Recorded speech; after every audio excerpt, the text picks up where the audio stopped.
자, 사랑하는 성도 여러분, 오늘이 3월 2일입니다. 그렇죠? 그 말은 곧 어제가 3월 1일이었다는 것이죠. 자, 그러면 3.1절, 우리가 3월 1일을 기억하는데 이 3.1절은 무슨 날일까요? 자, 3.1절은 1919년 3월 1일 일제강점기에 놓였던 우리 선조들이 이 일본의 불의한 억압에 맞서 스스로 독립을 선언하고 대한독립 만세를 외쳤던 항일 독립운동입니다. 그것을 또 기억하는 날이죠. 자, 이날 민족대표 33인은 서울 태화관에서 독립선언서를 낭독했고요. 자, 동시에 서울 종로에 위치한 파고다공원, 지금은 탑골공원이라고 불리죠. 자, 그곳에서 독립선언서가 공개되고 또 만세운동이 그곳에서부터 시작되었습니다. 자, 독립을 열망하는 이 운동은 곧바로 평양, 신의주, 원산, 개성 등 한반도 전역 주요 도시에 전파됐고요. 더 나아가 지방의 군면 단위 농촌 사회로까지 급속하게 퍼져 나갔습니다. 자, 3.1운동은 학생, 노동자, 농민, 종교 지도자, 지식인 등 다양한 계층이 자발적으로 참여한 비폭력 만세 운동이었습니다. 자, 그런데 3.1절 운동이 성공했나요? 성공하지 않았죠. 자, 일제의 그 강력한 폭압에 의해서 사실 3.1 운동은 우리나라의 독립을 바로 이루진 못했어요. 자, 그러함에도 3.1 운동은 이후에 대한민국 임시정부 수립과 대한 독립에 대한 국제적 관심을 높이는데 아주 큰 기여를 합니다. 그러니까 3월 1일에 3.1 운동이 있었고요. 그리고 한 달이 조금 지나서 상해에 한국 임시정부가 세워지죠. 중국에. 자, 그리고 그 임시정부를 통해 훗날 우리나라가 광복을 하고 대한민국 정부가 세워지는 그 밑거름의 초석을 제공한 것. 자, 그것이 바로 3.1 운동입니다. 자, 이렇듯 3.1절은 대한민국 역사에서 잊혀져서는 절대 안 될 아주 중요한 기념일이죠. 자, 또 그와 동시에요, 우리의 조국인 이 대한민국에 대한 우리의 사랑과 충성을 되새길 수 있는 아주 중요한 날이기도 합니다. 자, 그래서 이번에 제가 좀 특별하게 이 3.1절을 맞이해서 오늘 우리는 그리스도인으로서 우리가 우리의 조국을 어떻게 사랑해야 하는지를 배워보려고 합니다. 자, 바울 사도는 로마서 9장을 시작하면서 지금부터 자신이 써내려갈 내용들이 거짓이 섞이지 않은 참되고 진실한 자신의 마음의 고백임을 강조합니다. 자, 로마서 9장 1절 다시 보죠. 나는 그리스도 안에서 참말을 하고 거짓말을 하지 않습니다. 내 양심이 성령님을 힘입어서 이것을 증언하여 줍니다. 자, 바울이 자신의 증언이 그리스도 안에서 하는 참된 증언이고 성령님께서 이끄시는 양심 앞에서 거짓 없는 떳떳한 고백임을 특별히 강조한 이유는 무엇이었을까요?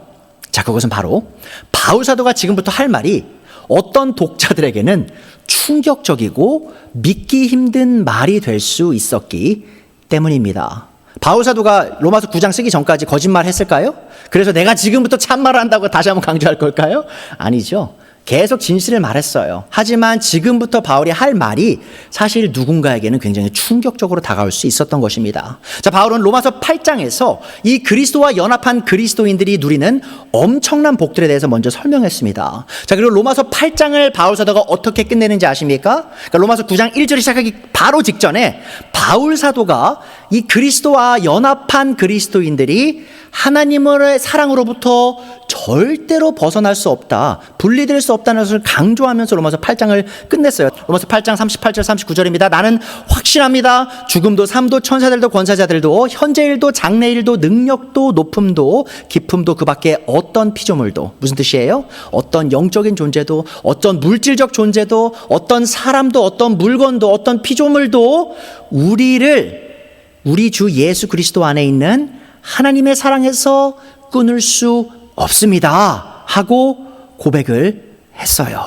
자, 바울은 그리스도를 통해 자신과 다른 성도들을 향해 표현된 이 하나님의 영원한 사랑으로 인해 말로 형언할 수 없는 기쁨을 그 마음속에 느꼈을 거예요. 그렇죠? 로마서 8장을 써내가면서 그 마음이 얼마나 뿌듯했겠어요? 얼마나 기쁨이 넘쳤겠어요? 자, 그러나 바울은 이 하나님의 사랑을 누리며 영원한 행복을 누릴 이 수많은 로마 그리스도인들, 또 이방인 그리스도인들을 생각하는 동시에 또 다른 민족을 생각하기 시작했어요.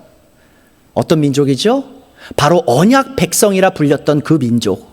누구의 민족이었어요? 바로 바울 사도 자신의 민족, 바로 이스라엘, 그 유대인들을 생각하기 시작했습니다. 자, 그리고 바울은 한편으로는 그리스도 안에 들어온 이 이방인들이 누릴 영원한 행복으로 인해 기쁨을 느낀과 동시에 또 다른 한편으로는 그리스도를 거부하여 멸망 속에 들어갈 이스라엘 민족을 생각하면서 아주 큰 슬픔을 느꼈던 것입니다. 자, 그래서 우리는 여기에서 자신의 민족을 위해 애통해했던 이 바울의 마음을 발견하게 됩니다. 로마서 9장 1절 2절 다시 볼게요. 나는 그리스도 안에서 참말을 하고 거짓말을 하지 않습니다. 내 양심이 성령을 힘입어서 이것을 증언하여 줍니다. 나에게는 큰 슬픔이 있고 내 마음에는 끊임없는 고통이 있습니다. 자, 모세의 율법에 한 사람의 증언이 참인지 거짓인지 구별할 수 있는 기준이 뭐라고 얘기하고 있죠? 바로 두세 사람의 증인이 있어야 된다고 했어요. 제가 말씀드렸듯이 바울은 지금부터 자신이 할 말이 누군가에게는 믿기 힘든 말이 될 줄 알았기 때문에 지금 다시 한번 강조하는 거예요. 내가 하는 말이 정말 진심이다, 이것이 진실이다라고 말하기 위해 지금 누구를 부르고 있어요? 바로 그리스도 예수님을 부르고 있죠. 그리스도 안에 있는 내 참말을 하고 있고, 또한 내 양심, 누구의 힘을 힘입은 양심이에요? 바로 성령님을 힘입어서 하는 이 증언에 양심을 걸고 얘기한다라고 얘기하고 있어요. 자, 무슨 말이냐? 지금 바울이 하는 말은요, 참이에요. 왜요? 그리스도와 성령님께서 지금 증인이 되신 거예요. 바울이 지금 자신의 고백이 절대 거짓이 없는 참된 고백임을 호소하면서 로마서 9장을 시작하고 있습니다. 자, 그리고 바울의 이 참된 고백은 멸망하는 자신의 민족에 대한 걱정으로 처절한 애곡을 했던 이 예언자 예레미야의 애타는 마음과 비견할 만합니다. 여러분, 예레미야 애가 2장과 3장에는요, 이 자신의 민족, 이스라엘 민족이 멸망하고 있는 것을 자기 눈으로 보면서 애곡을 하는 예레미야의 글들이 적혀 있습니다. 자, 예레미야가 자신의 백성이 망하는 모습을 보면서 어떤 마음을 품는지 한번 볼게요. 2장 11절입니다. 내 백성의 도성이 망하였다. 아이들과 젖먹이들이 성안 길거리에서 기절하니 나의 눈이 눈물로 상하고 창자가 들끓으며 간이 땅에 쏟아진다. 여러분, 이게 얼마나 큰 고통입니까? 내 오장육부가 다 쏟아져 나올 그런 큰 고통을 느끼고 있어요, 예레미야가. 왜요? 자신의 민족이 지금 바빌론 왕국에 의해서 처절하게 멸망당하고 있었기 때문이죠. 또 예레미야 애가 3장 48절부터 51절에 예레미야가 말합니다. 내 백성의 도성이 파멸되니 나의 눈에서 눈물이 냇물처럼 흐릅니다. 눈물이 걷잡을 수 없이 쉬지 않고 쏟아집니다. 주님께서 하늘에서 살피시고 돌아보시기를 기다립니다. 도성에 사는 모든 여자가 겪은 일을 보니 내 마음은 슬픔을 달랠 길이 없습니다. 이 예레미야는 하나님을 등지고 자기 멋대로 살아가던 유대 왕국의 백성들에게 셀 수 없이 많은 경고의 말씀을 전했습니다. 자, 하지만 이 유다 왕국의 백성들은 예레미야를 통해 선포된 하나님의 말씀을 철저히 무시했고요. 더 나아가 예레미야를 잔인하게 핍박했어요. 자, 결국 유다 왕국은 예레미야의 경고대로 바빌론 왕국에 의해 끔찍한 파멸을 맞이하게 됩니다. 자, 이때 예레미야는 고통 속에서 죽어가고 있던 이 이스라엘 백성을 바라보며 통쾌해하며 그들을 조롱할 수도 있었어요. 자, 그렇죠? 자신이 지금 수백 번을 경고했어요. 너네 계속 이런 식으로 가면 북쪽에 있는 민족이 와서 너네를 다 휩쓸어 갈 거다. 경고를 몇 번을 했는지 몰라요. 하지만 그 말을 철저히 무시하고 예레미야를 심지어 엄청나게 핍박했어요. 자, 그럼 예레미야가 나를 핍박한 자기 민족을 증오하고 조롱하면서 내가 그래 뭐라 그랬어? 내가 말 잘 들었으면 이렇게 안 됐을 거 아니면서 비아냥될 수 있었죠. 하지만 예레미야는 그렇게 하지 않았습니다. 예레미야는 무너진 예루살렘 성전과 고통 속에 죽어가는 자신의 백성을 바라보고 애간장이 녹는 듯한 아픔을 느꼈습니다. 자, 그리고 오늘 우리의 본문에서는요, 동일한 인물, 비슷한 인물을 발견해요. 바울 또한 예레미야처럼 자신이 만나는 모든 유대인들에게 하나님의 말씀, 곧 그리스도 예수님에 대한 복음을 전했어요. 자, 그러나 바울이 만났던 대다수의 유대인들은요, 바울이 전하는 복음을 증오했을 뿐만 아니라 이 복음을 전하는 바울을 아주 극심하게 핍박했습니다. 여러분, 사도행전에 따르면요, 바울은 선교 여행 중에 새로운 도시를 방문할 때마다 가장 먼저 즐겨 찾던 데가 있었어요. 가장 먼저 들렸던 곳. 그것이 어디입니까? 바로 유대 회당이었죠. 왜 유대 회당으로 먼저 갔을까요? 그것은 바로 그가 유대인들에게 먼저 복음을 전하길 원했기 때문이죠. 자, 그런데 문제가 뭐였죠?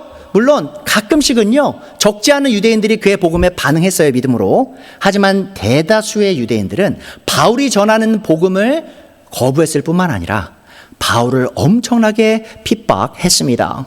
자, 바울은요, 고린도후서 11장 24절에서 유대인들에게서 40에서 하나 감한 39대의 채찍질을 무려 5번이나 맞았다라고 기록해요. 근데 여러분, 그 부분 읽으시면서 이런 고민 해본 적 있으실 거예요. 왜 39대일까? 바로 신명기 25장을 보시면요, 모세의 율법이 금하는 게 있어요. 뭘 금하느냐?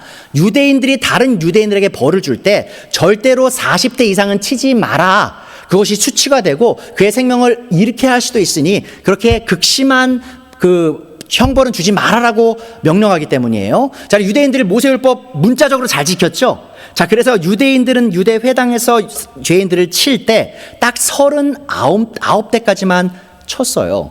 자, 그런데 이 39대가 꼭 그러면 모든 채찍질이 다 39대가 돼야 되냐? 아니죠. 39대를 때리는 건 뭐예요? 가장 극심한 형벌을 주는 거예요. 가장 극심한 형벌. 자, 그런데 바울은요, 이 가장 극심한 39대의 채찍질을 맞는 걸 몇 번을 당했다고요? 5번을 당했죠. 그러니까 총 195대의 채찍질을 어디에 맞았냐? 가슴과 등에 맞았어요. 가슴과 등에. 자, 그런데 자, 이렇게 극심한 그 채찍질을 받았던 바울의 몸에는 그럼 뭐가 남았을까요? 195번의 채찍질의 그 상처와 그 흉터가 그 몸에 가득 들어가 있었을 것입니다. 그러니까 여러분 잘 생각해 보면 39대를 5번이나 때렸다는 건 뭐냐면 유대인들이 바울을 정말 죽이고 싶었다는 거예요. 투석형을 했어요. 유대인들은 사람을 죽일 때 투석형을 했습니다. 근데 바울이 죽을 만한 나쁜 짓은 하지 않았어서 그보다 조금 아래의 것, 그래서 39번의 채찍질을 때리는 것을 계속 즐겨했다는 것이죠. 자, 근데 더 나아가서요, 여러분, 유대인들은요 사실 바울을 진짜로 죽이려고 했었어요. 그를 암살하기 위해 여러 번 꾸미기도 했고요. 또한 바울의 1차 선교 여행 중 바울은 루스드라라는 도시에 갔는데 그곳에서 어떤 유대인들은요, 사실 그 유대인들이 다른 도시에서 온 유대인들이었어요. 다른 도시에서 바울을 쫓아와가지고 그가 전하는 복음을 멈추게 하려고 그곳에 있는 현지 유대인들을 막 이렇게 말을 해서 바울을 돌로 쳐 죽이게 합니다. 자, 그리고 실제로 그들은 투석형으로 바울을 죽이려고 해요. 그리고 그들이 사실은 바울이 죽었다고까지 생각을 한다는 거죠. 정말 돌을 많이 맞아서 돌 가운데 지금 바울이 거의 반 초죽음이 된 상태가 됩니다. 자, 하지만 놀랍게도 바울은 거기서 죽지 않고 기적적으로 살아나서 계속 이 선교여행을 지속하죠. 이 자신의 민족인 유대인들에게 이러한 핍박과 고초를 당했던 바울은 놀랍게도 이 유대인들을 증오하고 저주하기보다 되려 예레미야가 그런 것처럼 그들의 안위를 위해 염려하고 슬퍼했습니다. 자, 그렇다면 이 바울은 정확히 어떤 이유로 유대인들을 위해 애통해 했을까요? 오늘 두 번째 요지입니다. 자신의 민족을 위해 바울이 애통했던 이유를 살펴보도록 할게요. 자, 로마서 9장 3절 4절입니다. 나는 육신으로는 내 동족인 내 결애를 위하는 일이면 내가 저주를 받아서 그리스도에게서 끊어질지라도 달게 받겠습니다. 내 동족은 이스라엘 백성입니다. 자, 우리는요 먼저 이 로마서 9장 3절을 통해 바울이 왜 자신의 민족으로 인해 큰 슬픔을 느끼고 마음에 끊임없는 고통을 느꼈는지 정확한 이유를 알 수 있습니다. 자, 바울이 자신의 민족인 유대인들로 인해 그렇게 애통했었던 이유는 바로 그들이 그리스도로부터 끊어져 저주 가운데 있었기 때문이에요. 자, 유대인들은 하나님께서 보내신 메시아이신 예수님을 거부했고, 자, 그로 인해 하나님의 진노의 심판 아래 영원히 멸망할 상황 속에 놓여 있었습니다. 자, 우리는 이 바울의 본을 통해 우리의 나라와 민족을 향한 우리의 애국심이 어떻게 표출돼야 하는지 정확히 배울 수 있습니다. 자, 바울이 로마서를 기록하던 시기 언제죠? 바로 주전 50년대 후반이에요. 주전 56년 7년 즈음인데, 자, 이 당시에는요 이스라엘은 이미 로마 제국의 지배 아래 자신의 주권과 자유를 이미 잃은 상태였습니다. 주권을 잃은 지 거의 100년이 지난 상황이었어요. 로마 제국에 의해서. 이 주전 63년 예루살렘을 점령한 로마는 주전 39년에 에돔 족속으로서 이방인이었던 헤롯 대왕을 유대인의 왕으로 세웁니다. 왜 이 에돔 족속을 유대인의 왕으로 세웠을까요? 바로 유대인들을 관리하고 또 그들에게 수치심을 주기 위해 이방 왕을 이스라엘 왕국에 세운 것이죠. 자, 게다가 로마는 정치적 억압에 그치지 않고 유대교 종교의 핵심인 이 대제사장 제도에도 깊게 간섭해요. 그러니까 정치적 간섭뿐만 아니라 종교적 간섭도 했다는 거죠, 로마 제국이. 자, 원래 대제사장은요, 아론의 직계 자손 중 하나님께서 선택한 사람이 평생을 그 직분을 맡게끔 돼 있어요. 모세 율법을 보면. 자, 그런데 로마 제국은 어떻게 했냐? 자신의 입맛에 맞는 대제사장을 세웁니다. 한 번이 아니고요, 계속 갈아요. 대제사장 마음에 안 들면 또 갈고 또 갈고 또 갈고. 그러니까 자기 민족을 위해, 로마 제국을 위해 일할 대제사장을 계속 세웠던 것이죠. 이 요세푸스의 기록에 따르면요, 이 요세푸스는 1세기 때 살아가던 유대인이었는데 또 역사학자기도 했어요. 자, 그 사람은 주전 30년경부터 주후 70년까지 약 100년간 로마 제국이 28명의 대제사장을 갈아치웠다라고 기록합니다. 자, 이는 로마가 이스라엘을 정치적으로 억압했을 뿐만 아니라 바로 종교적으로도 강력하게 억압했음을 여실히 보여줍니다. 자, 그리고 대제사장이 이렇게 로마 제국의 입맛에 맞는 사람으로 바뀔 때마다 유대교도는요, 점점 세속화가 되어 갔어요. 자, 이처럼 자신의 민족이 이방 제국이었던 로마 제국에 의해 정치적 주권을 잃고 또 종교적 자유까지 침해받고 있던 상황에서 바울 사도가 자신의 민족을 위해 슬퍼하고 고통을 느꼈던 이유는 무엇이었습니까? 자, 이스라엘이 이방 민족에 의해 정치적으로 억압받고 또 종교적 자유를 침해받았기 때문에 바울 사도가 이런 큰 애통을 느꼈습니까? 결코 그렇지 않아요. 이 자신의 민족이었던 유대인들을 향한 이 바울의 슬픔과 염려는 외부로부터 야기된 이 정치적 종교적 탄압이 아니었어요.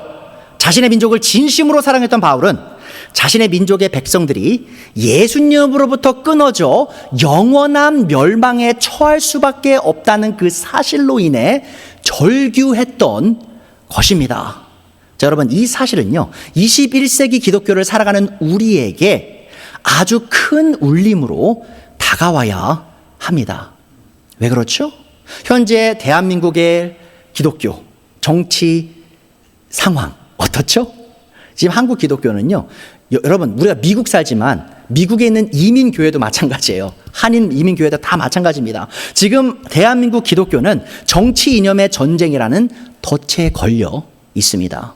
적지 않은 그리스도인들이 한국이 정치적 주권과 이 종교의 자유를 잃게 될까 전전긍긍하면서 큰 염려와 걱정 속에 있어요.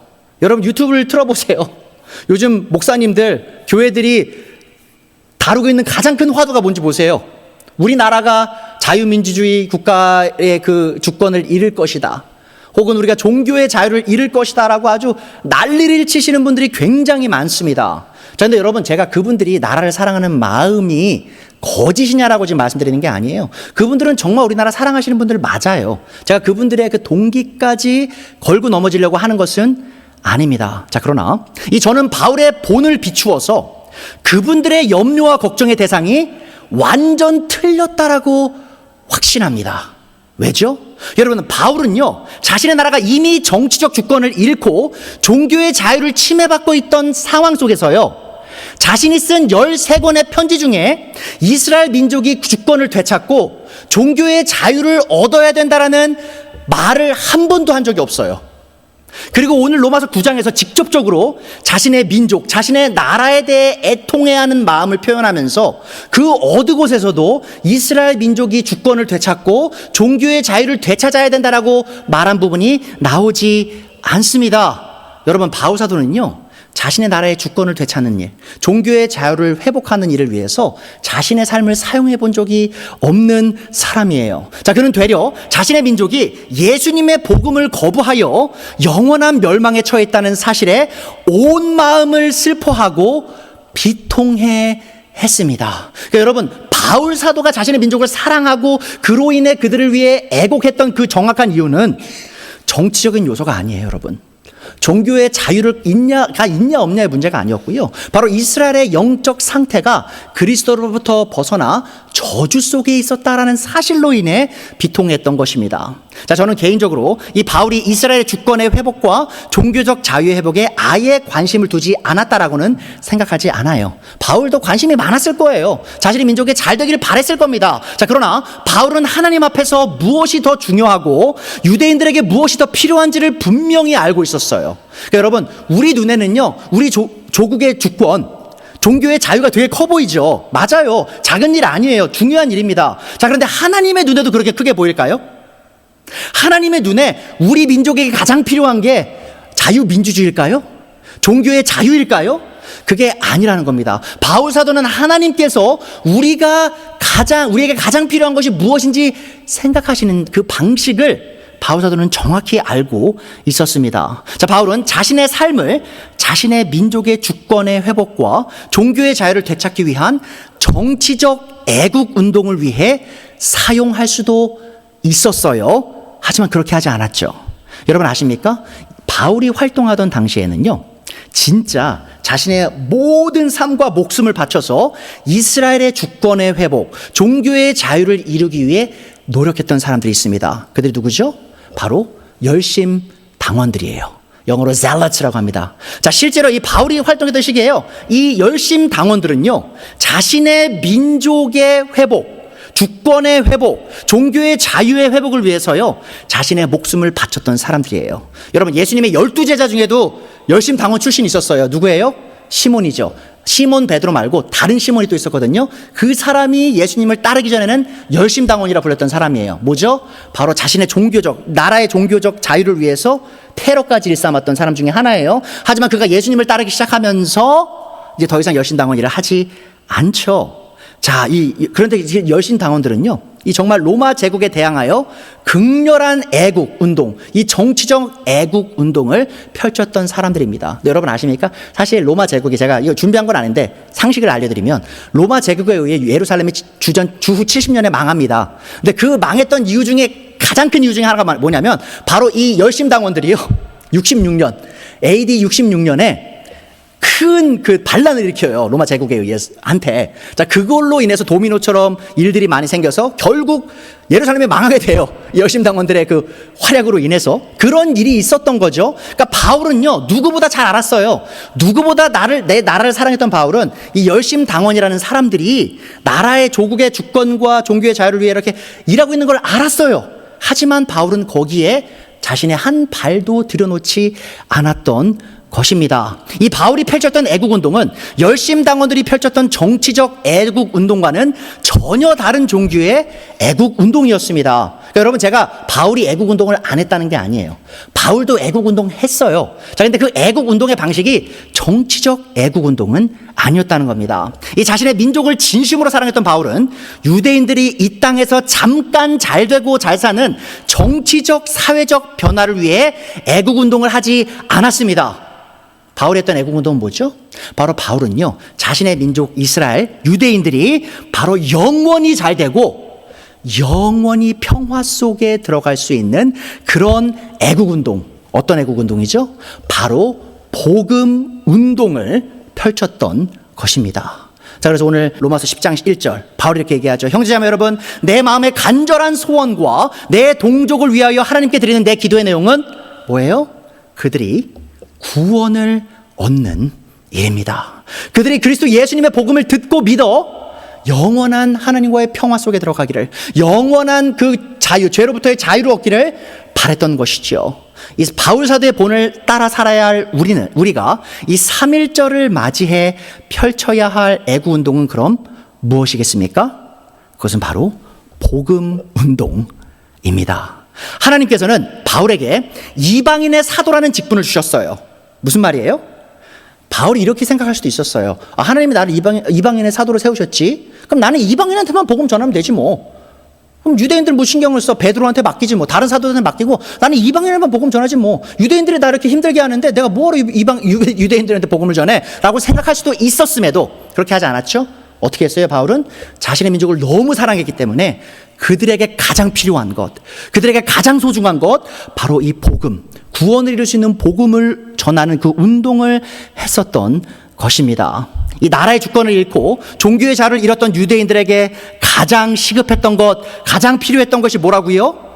이스라엘 민족의 주권의 회복인가요? 종교의 자유의 회복이었나요? 아닙니다. 하나님의 관점에서 유대인들에게 가장 필요했던 것은 그리스도 예수님의 복음이었습니다. 이 복음의 메시지만이 죄의 속박 아래에서 영원한 파멸로 끌려가고 있던 유대인들을 자유케 할 유일한 구원의 메시지였습니다. 그러니까 여러분, 이스라엘이 주권을 회복했다고 해보죠. 로마 제국으로부터 독립했다고 해보죠. 종교적 자유를 얻었다고 해보죠. 자, 그게 유대인들을 구원에 이르게 합니까? 내 나라 잘 되고 내 왕국 잘 먹고 잘 살 수 있어요. 자, 그리고 결국 어떻게 돼요? 그리스도를 거부하고 영원한 파멸에 빠지잖아요. 자, 그래서 바울은 정말 유대인들에게 가장 필요한 것이 무엇인지를 고민했고 바른 결론을 내렸던 것입니다.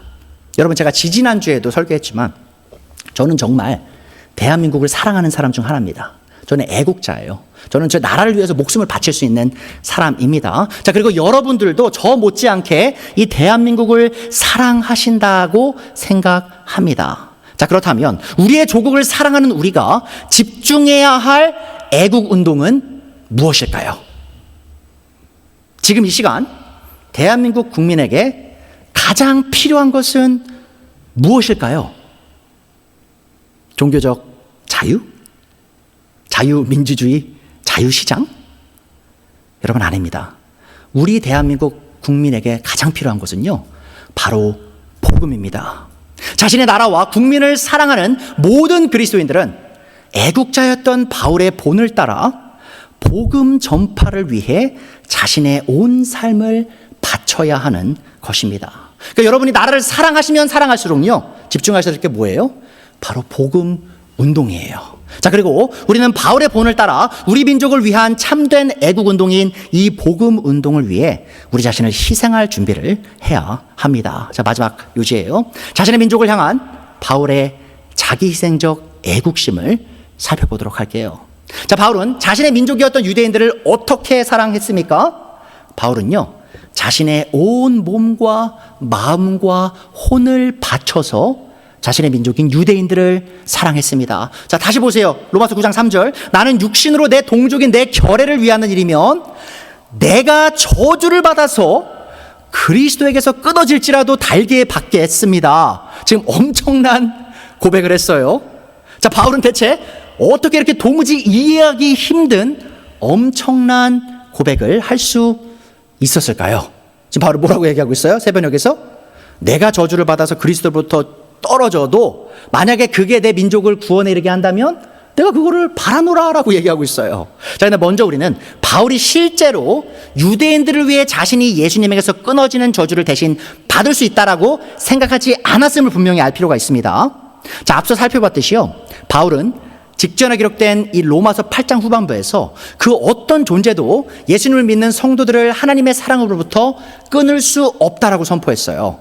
자, 이 말은 곧 이 바울이 로마서 9장 3절에서 하는 자신의 말이 실현 불가능한 일임을 잘 알았다는 겁니다. 무슨 말인지 아시겠어요?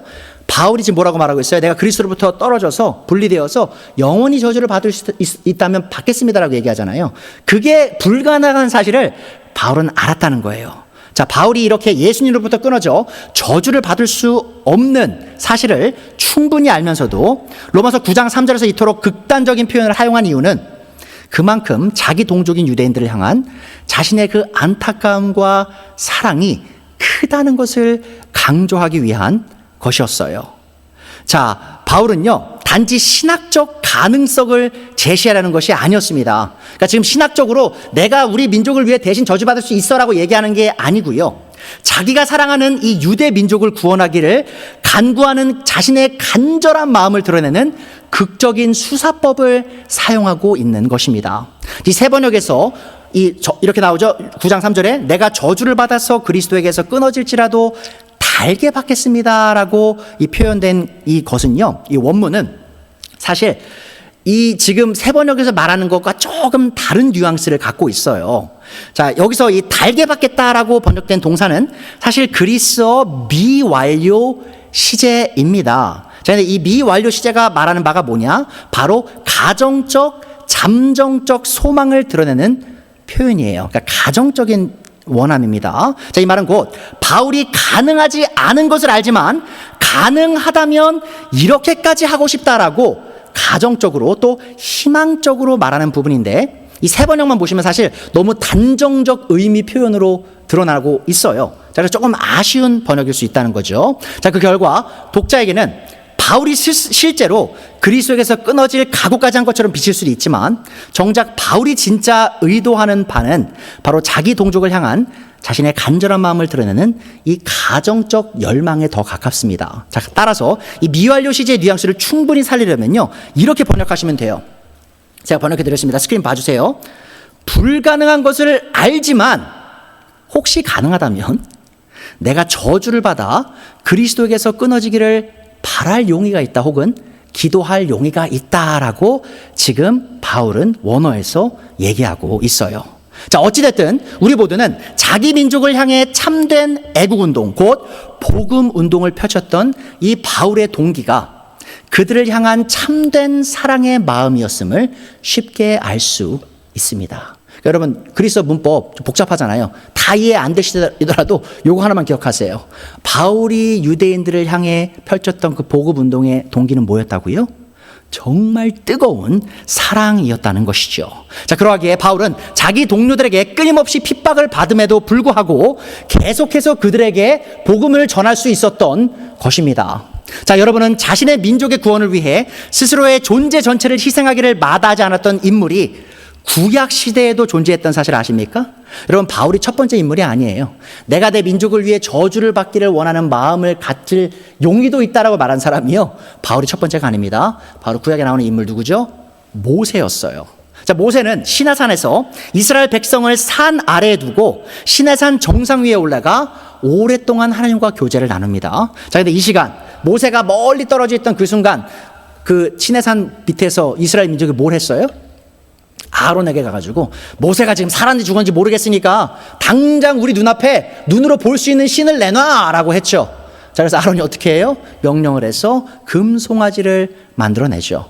자, 그리고 어떤 일이 벌어지죠? 이스라엘 민족이 그 금송아지를 두고 절을 하면서 이 송아지가, 금송아지가 우리를 이집트 땅에서 끌어낸 하나님이다라고 우상 숭배에 빠지게 됩니다. 자, 그때 모세가 그 사실을 알고 난 후에 돌아온 뒤에 다시 하나님께 돌아가요. 백성을 만난 다음 돌아가면서 하나님께 이런 중보의 기도를 올립니다. 자, 출애굽기 32장 31절이에요. 모세가 주님께 돌아와 아립니다. 슬픕니다. 이 백성이 금으로 신상을 만듦으로써 큰 죄를 지었습니다. 그러나 이제 주님께서 그들의 죄를 용서하여 주십시오. 자, 용서를, 구원을 구하죠. 죄의 용서를. 자, 근데 그렇게 하지 않으실 거면 뭐죠? 우리 백성의 죄를 용서하지 않으실 거면 주님께서 기록하신 책에서 저의 이름을 지워 주십시오. 그게 생명책이라고 하죠. 생명책에서 내 이름을 지워 주십시오라고 기도를 했어요. 뭐죠? 바울이 한 기도와 정확하게 일치한 겁니다. 내가 내 자신을 희생해서 내 민족을 구할 수 있다면 내가 그러기를 원합니다라고 고백한 것이죠. 자, 물론 하나님께서 이 모세의 기도를 응답하셨나요? 모세 이름을 생명책에서 지우셨나요? 아니죠. 응답하지 않으시고 하나님께서 실제로 우상 숭배한 자들을 벌하십니다.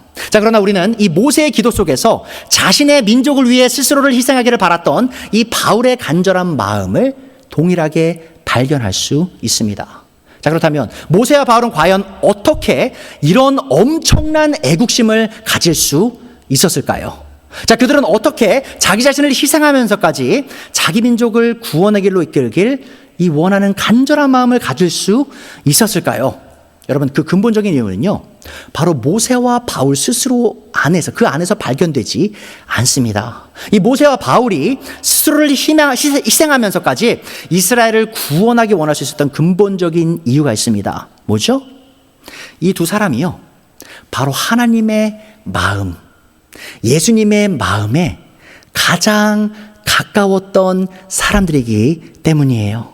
이 두 사람이 하나님의 마음, 이스라엘 백성을 향한 하나님의 마음을 누구보다 잘 알았던 사람들이기 때문입니다. 이 구약의 하나님께서 죄 가운데 멸망해가는 이스라엘을 보고 어떻게 말씀하셨을까요? 쟤들 죄 졌으니까 내가 그냥 쉽게 멸망시켜버릴 거야. 파멸시켜버릴 거야. 나는 그래서 행복을 느낄 거야. 이렇게 말씀하셨을까요? 아닙니다. 여러분, 호세아서를 보시면요, 이 멸망해가는 이스라엘을 보고 하나님께서 어떤 마음을 느끼셨는지를 볼 수 있어요. 호세아서 11장 8절 9절입니다. 에브라임아, 내가 어찌 너를 버리겠느냐? 이스라엘아, 내가 어찌 너를 원수의 손에 넘기겠느냐? 내가 어찌 너를 아드마처럼 버리며 내가 어찌 너를 스보임처럼 만들겠느냐? 그래서 말하는 아드마, 스보임은요, 바로 소돔과 고모라와 함께 멸망했던 도시들이에요. 자, 그 도시들이 멸망한 것처럼 내가 어떻게 이스라엘 민족을 멸망시킬 수 있겠느냐라고 말씀하시는 거예요. 너를 버리려고 하여도 나의 마음이 허락하지 않는구나.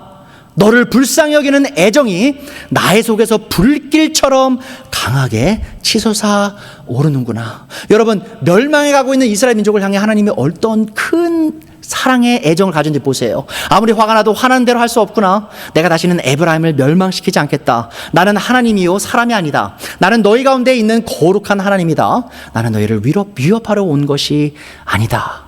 자, 하나님께서 이렇게 이스라엘을 뜨겁게 사랑하셨던 것처럼 하나님께서 보내신 메시아이신 예수님도 멸망해가는 예루살렘, 그 이스라엘을 보면서 이렇게 애통해 하셨습니다. 마태복음 23장 37절 보세요. 예루살렘아, 예루살렘아, 내게 보낸 예언자들을 죽이고 돌로 치는구나. 암탉이 병아리를 날개 아래 품듯이 내가 몇 번이나 내 자녀들을 모아 품으러 하였더냐. 그러나 너희는 원하지 않았다. 예수님을 향해 그 저주와 핍박을 벌이는 그 유대인들을 예수님께서 보시고 뭐라고 말씀하세요?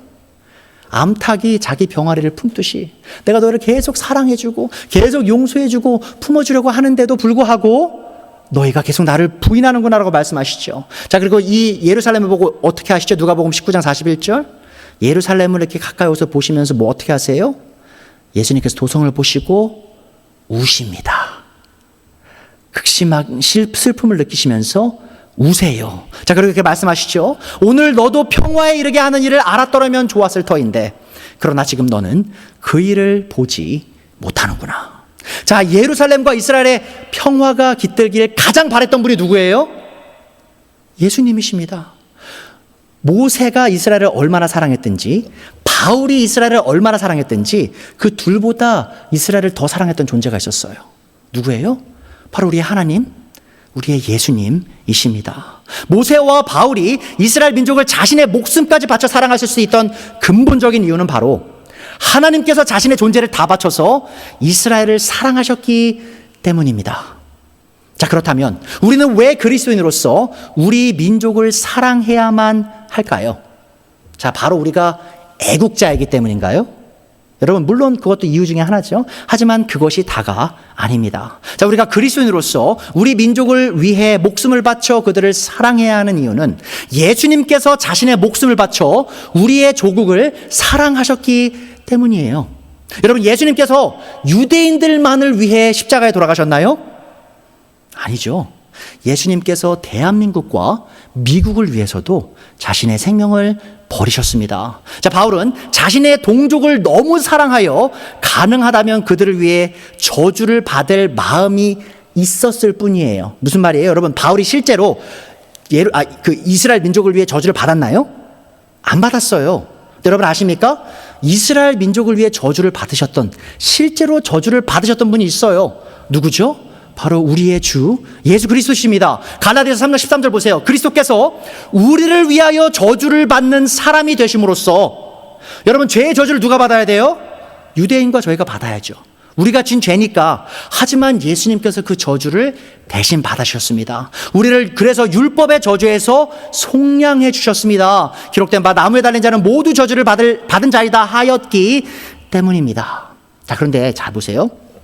예수님께서 유대인들만을 위해 돌아가셨냐? 14절에 말합니다, 바울이. 그것은 아브라함에게 내리신 복을 자, 이스라엘의 복이죠. 아브라함의 복이 곧 이스라엘의 복입니다. 그리스도 예수 안에서 누구에게 미치게 하시려고요? 이방 사람들에게 미치게 하시려고. 여기서 말하는 이 에트네, 이 그리스어 단어는요, 여러분, 이방 사람이라고 번역될 수도 있지만 이방 민족들이라고도 번역될 수 있어요. 민족들. 자, 예수님께서 유대인들만을 위해 저주를 받으셨어요? 아니에요. 전 세계의 모든 민족을 위해 십자가에서 저주를 받으셨습니다. 자, 그래서 우리로 하여금 믿음으로 말미암아 약속하신 성령을 받게 하시려는 것이었습니다. 자, 여러분은 하나님께서 아브라함을 선택하셔서 이스라엘 민족을 세우신 궁극적인 이유가 뭔지 아십니까? 이스라엘 잘 먹고 잘 살라고 예수님께서 아브라함 선택하셨을까요? 아닙니다, 여러분. 하나님께서 아브라함을 선택하셔서 이스라엘 민족을 세우신 이유는요, 바로 이스라엘 민족을 통해 메시아이신 예수님을 보내시기 위한 거였어요. 예수님을 왜 이스라엘 민족을 보내셨을까요? 바로 예수님을 통해, 예수님이 누구예요? 바로 아브라함의 씨죠, 씨. 아브라함의 자손. 그분을 통해 아브라함에게 약속하신 그 복이 전 세계 민족들에게 전해지게 하시려 이스라엘을 선택하신 것이었습니다.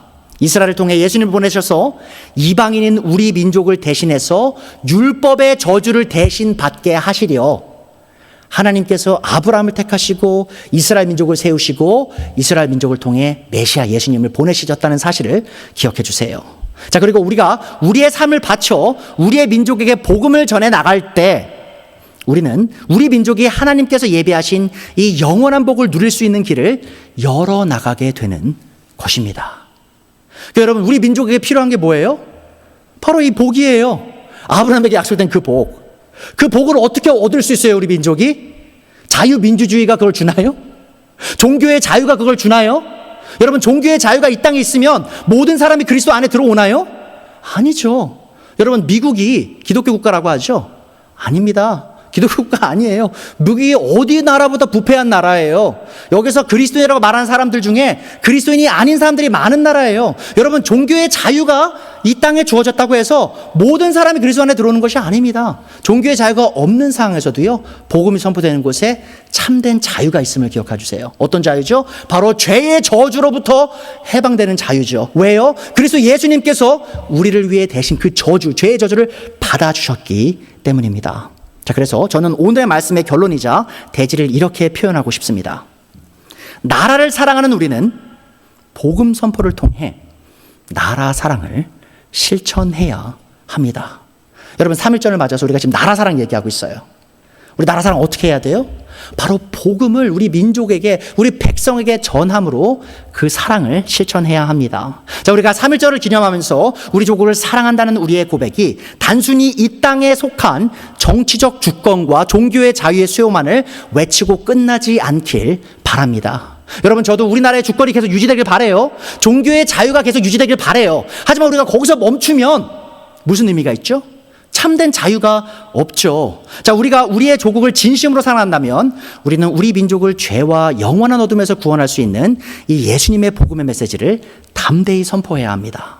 이런 복음 운동이야말로 모세와 바울, 그리고 예수님의 자기 희생적 사랑을 따르는 참된 애국의 실천임을 기억하세요. 1919년 3월 1일 수많은 순국 선열들이 대한민국의 해방과 자유를 향한 열망으로 대한독립 만세를 외치며 스스로의 삶을 희생하기를 마다하지 않았습니다. 여러분, 유관순 열사 아시죠? 그분이 바로 3.1절 운동 속에서 돌아가신 분이에요. 그분뿐만 아닙니다. 수천 명의 분들이요, 이름도 남기지 않은 채 돌아가셨어요. 우리나라의 자유를 위해서. 자, 이제 우리는 애국 그리스도인으로서 우리 민족의 영원한 자유, 곧 죄와 사망으로부터 해방을 이룰 수 있는 복음을 전하기 위해 우리 목숨을 바쳐야 합니다. 자, 이 길만이 우리가 참된 애국을 할 수 있는 길이라는 사실을 기억하시기 바랍니다.